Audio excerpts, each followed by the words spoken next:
Before Game 5, Iverson was given the league's Most Valuable Player award. Without even realizing it, Allen was making his most persuasive case for acceptance on his own terms.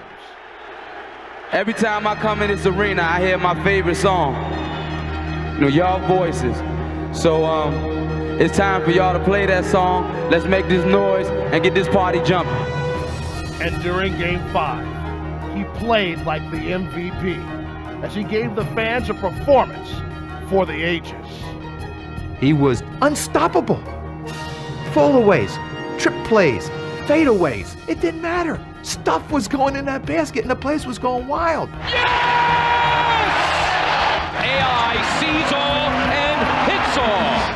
Throughout the playoffs, he got into a lot of people's living rooms that didn't really know who he was. And to be 165 pounds and to be 6 foot, I think people realized, man, this kid is something special. You know, man, I'm taller than that guy. I'm bigger than that guy. How does he do it against these monsters? 52 points for Iverson. He is the man. And the little guy, the MVP, trots to the sideline, asking from the fans, let me hear you.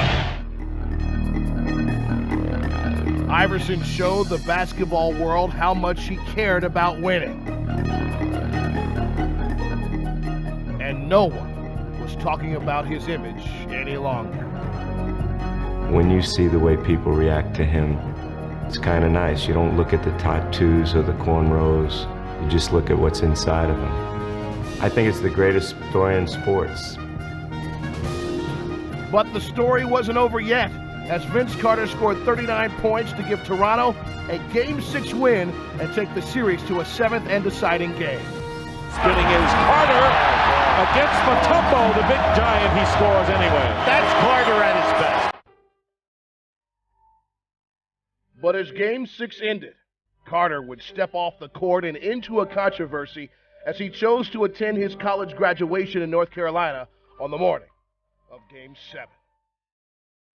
Just two of the biggest things in my life right now.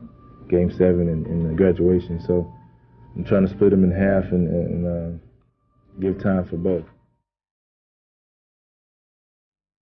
Ironically, now it was Vince who was in the eye of the storm, and his decision became a source of conflict among the Raptors. I spoke to each and every player on this team, gave them the opportunity to agree or disagree with the decision I was making. And a lot of people disagree with what I did, but I didn't, because I knew I was going to be ready to play. And he was, as the Raptors jumped on Philly and even had a surprise for Iverson as they double-teamed him and bullied him all over the court. Iverson went down so hard, he has a hurt back, and he is grimacing in pain. Banged up and exhausted, Allen would need to make an adjustment.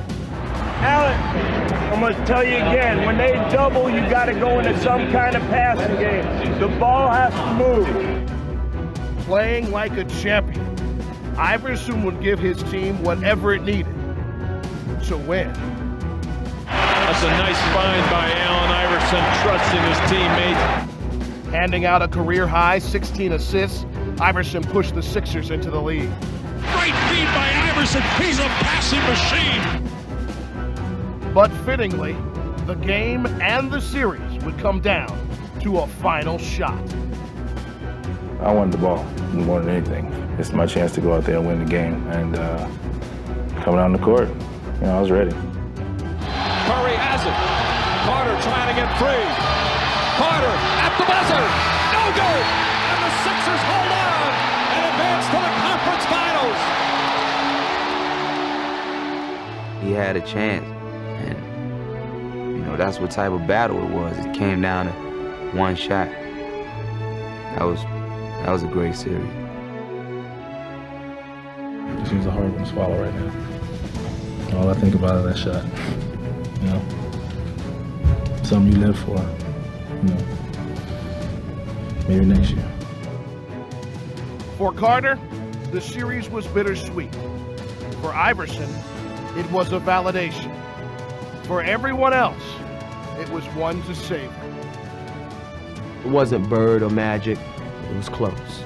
It was close. And some would argue, as far as individual spectacles, it might have been better than Bird and Magic because it was that great.